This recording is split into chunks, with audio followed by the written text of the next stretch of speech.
You're listening to an archived Cabral Concept podcast. After listening to this show, check out the most up-to-date podcasts available at stephencabral.com/podcasts or search directly on iTunes. And now, welcome to the Cabral Concept, where board-certified naturopath and integrative health practitioner Dr. Stephen Cabral shares how he was diagnosed at the age of 17 with a life-altering illness and given no hope for recovery. It was only after studying and traveling all over the world did he discover how to combine ancient Ayurvedic healing practices with state-of-the-art naturopathic and functional medicine to fully rebalance the body and re-energize it with life. It's time to discover how to get well, lose weight, and finally feel alive again. And now, here's your host, Dr. Stephen Cabral. I'm Stephen Cabral, and I'm looking forward to bringing today's show to you. It was one of those that's by popular request, and even though I've been speaking all day at a private event here in Florida, I did want to make sure that I got this episode to you. It is by popular demand, and I do hope that you enjoy it, because the truth is that so many of us are walking around with these hidden food sensitivities, and they're causing outward symptoms that we would never relate to the foods that we eat.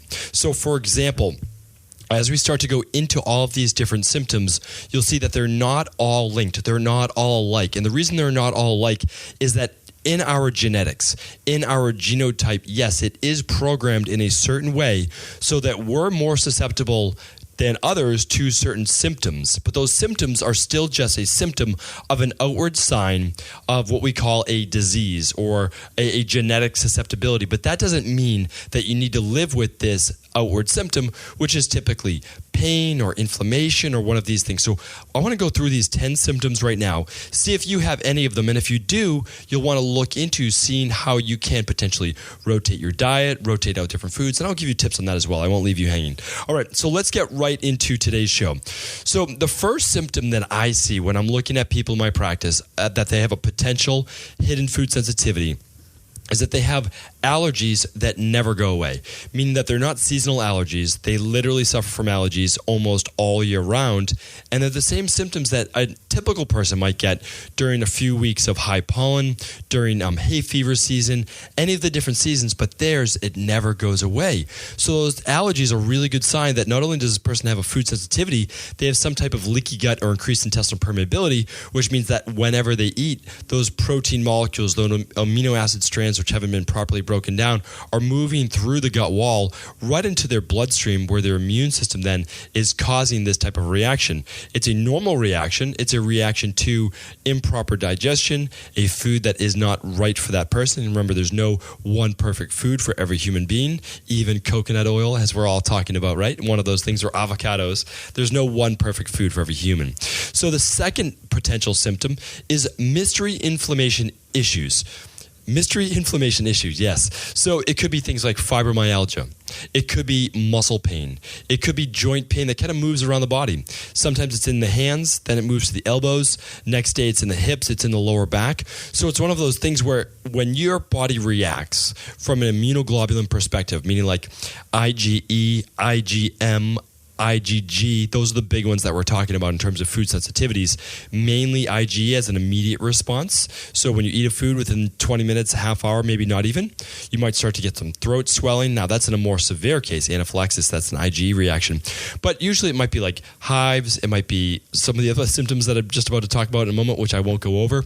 And then also, it could be any type of itchiness, anything like that, itchiness in the throat as well as the skin. So the IgG are more of the ones that last, the allergies, the inflammation, the moving around of pain, any of those things. And that's what we test for in my practice, and I'll talk about that as well.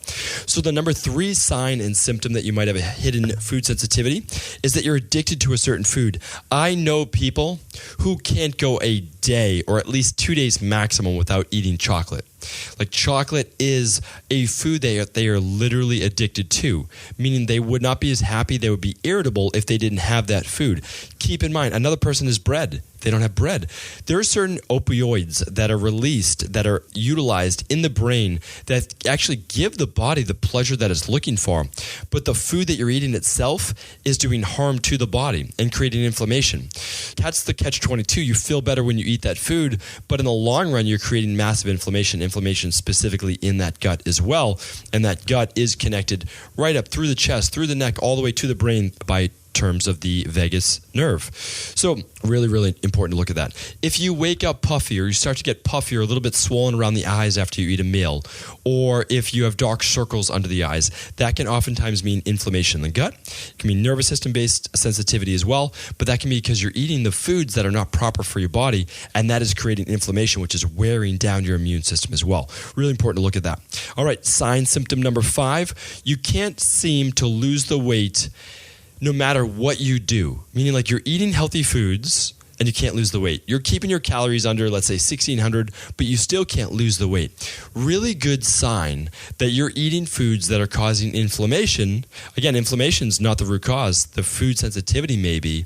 That's then creating this type of rebound water weight gain. And the water retention looks like body fat, but it's not. It's actual puffiness. That's why when people do the detox, they can get a great fat loss. They can get rid of that excess water weight that they're not meant to be holding.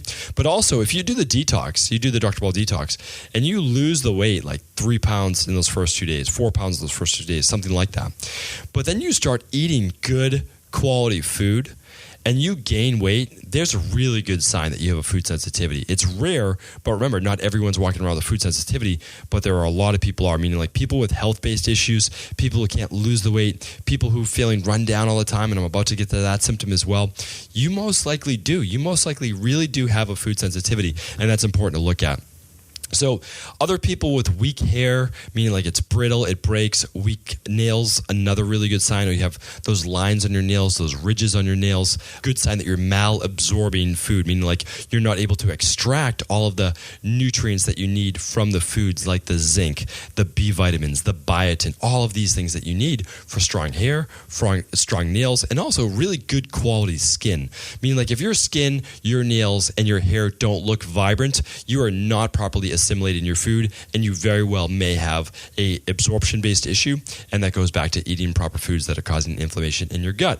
Okay, if you have a digestive disorder, pretty straightforward, like if you have Crohn's, colitis, IBS, SIBO, bottom line is I know that this might seem very obvious that you have a food sensitivity issue because it's creating inflammation, which is then creating these types of issues, but most specialists still don't even test for food allergies, which is kind of insane in my opinion. You're eating foods, the foods work well with your body or they don't, and if they cause a reaction, well, that's going to cause this inflammation that creates irritable bowels, hence IBS. So really important to look at that as well. If you get a headache shortly after eating a meal, now it could be days later as well, that would be an IgG reaction. However, if you get a headache within 30 minutes to 2 hours after eating, really good sign you ate something at that meal that your body then created a histamine, an inflammation, or some type of immune-based response that now causes that vasoconstriction or anything that could create a headache. And again, inflammation causes all of these specific things. So if you're feeling tired or fatigued, especially after eating, one, it could be a weakened digestive system, a lack of good enzymes, poor food combining, a lack of HCl in the stomach, poor bile to break down fats. Any of these things can make you feel sluggish, so that's absolutely true. Or you could have eaten a food that you are now then having an immune-based reaction to. Basically like a little fight inside your body, and that's going to wear your body out, especially if you're eating that food multiple times per week. Like there's a lot of people out there eating eggs almost every single day. Well, eggs are the number 2 food sensitivity that I see in my practice. And if you're doing that, thinking you're doing yourself a great service because eggs have all of these great B vitamins, and they have zinc, and they have all this amazing stuff that you can put into your body like choline for your brain. Well, none of that matters and none of that helps if your body is sensitive to that food and those proteins, and especially the egg white. So a lot of people are not eating the yolk because they're afraid of saturated fat, whatever it might be. Well, believe it or not, it's the white that is far more sensitive, far more likely to have a food sensitivity than the yolk. So please do keep that in mind as well. It's the number 2 food sensitivity that we do see in my practice. And the last one, number 10, is if you have low mood or you have anxiety or depression, or you even feel like your heart rate starts to race, almost like a panic attack. This can happen shortly after, meaning like the racing heart can happen shortly after eating a food you're sensitive to. It could actually raise your pulse by anywhere like 5 to 10 beats per minute, which is pretty amazing. So if you have a resting heart rate of 65, and then you take your heart rate a half hour, an hour after eating, and at 75, you're most likely having some type of reaction to the food that you're eating. Really interesting to look at it that way, and I learned that actually when I was overseas during my practicals, my internships. And the other thing is, if you are someone that suffers from anxiety, you could have long-standing immune-based issues creating inflammation from, again, improper foods. It's so important to look at these things, and I'll tell you why. Once you eliminate these foods, there have been studies that show there has been 73% improvement in mood-based issues once the offending foods have been eliminated. And that goes for a lot of these different things that I just talked about. You need to remove the underlying root cause that is causing your body issues. Is it always just food sensitivities? No. But when you remove those food sensitivities, your body can then begin to heal, and that can heal then so many things down the other pathway.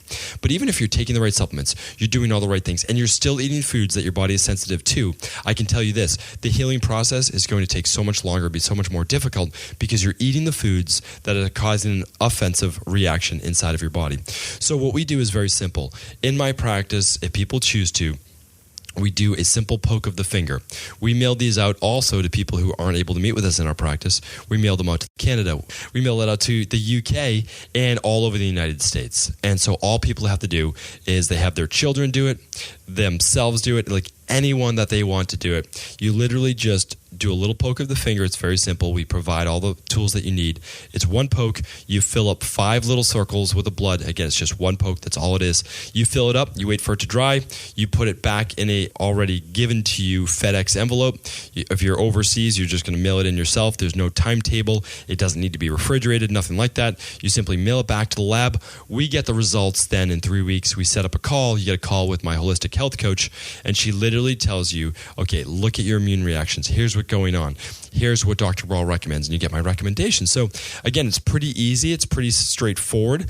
What you get value-wise to kind of narrow down what foods that are healthy. Because remember, this is 94 healthy foods. Like we're not testing Twinkies and devil dogs on this. We're testing healthy foods that, even though you think you're doing the right thing, can still cause a food sensitivity. So I think that's really important to look at.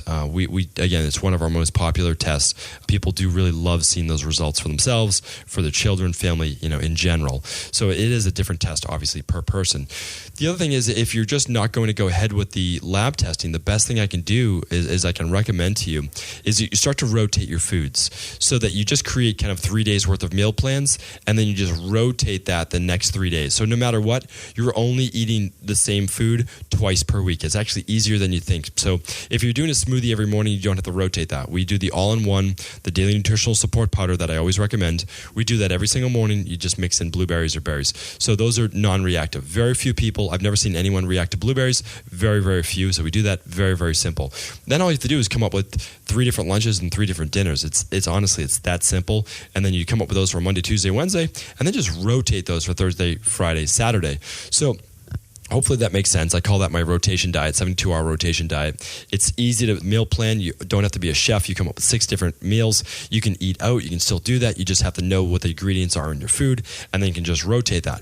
Then you can start to journal and say, okay, how did I feel after this meal? How did I feel after this meal? So you can start, I'll do a whole show on the rotation diet, but today I wanted it to really be about the signs and symptoms. Really, it's a hidden food sensitivity that can cause those 10 things that I just named. So just keep in mind the allergies, the inflammation, the mystery inflammation, the addiction of foods, the puffy eyes, the circles, can't lose weight, or you gain weight back really quickly. The hair, skin, and nails aren't where you want them to be. Your digestive system, you have like IBS, you have Crohn's, colitis, SIBO. You get headaches. You're feeling fatigued. You're feeling like you can't get an edge. You can't get that kind of energy, that vitality back. Or you have low mood, or if you have anxiety, panic, any one of those things, you very well could have a food sensitivity. And my recommendation is just to run that IgG test. The IgG is the ones that you can't really figure out. They happen 24, 48, or even 72 hours later. You can definitely figure out the ones that happen if you eat like lobster and you get hives right away. That's an easy one to figure out. Well, I ate shellfish, or crustacean. I can't have that. I'm sensitive to it. You can figure that out on your own. What you can't always figure out is doing the IgG food sensitivity. Now might not be the right time for you, but when it is, when you are ready, I highly recommend an IgG food sensitivity test. We can send you it at our price right online at stevencabral.com/store, or if you're working with a functional medicine doctor or a naturopath, then they can obviously do that for you as well. Hopefully today's show helped. I really recommend, if you can, pass this show on to someone with any one of these symptoms. This could be one of the breakthroughs that they need to start to heal their body, and that's what this is all about. We want to help each other heal in any way that we can. Thank you, everyone, for tuning in. I really do appreciate each and every one of your listens and shares. Thank you again. Before you go, I wanted to share a personal story with you. The real reason I began to get well finally is because I figured out what was wrong with me. And that might seem pretty obvious, but I went from doctor to doctor for over 2 years before discovering at-home functional medicine lab testing.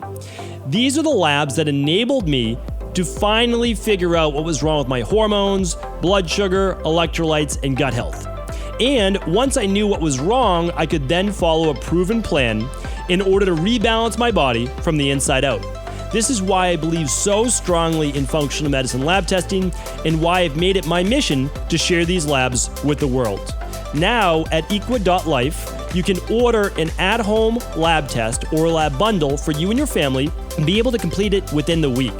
Plus, the EquaLife difference is that you're not left to try to read and figure out these labs on your own. We explain what your lab numbers mean, what they mean in the much bigger picture, and then how to go about rebalancing your body in order to heal. To see our full selection of lab tests or to set up a free lab selection call to find out what labs may be best for you, simply head on over to equa.life/labs. And do remember, we ship these all over the world. To find out more and to set up your free lab selection call, simply head on over to equa.life/labs. That's EQUI.LIFE/labs.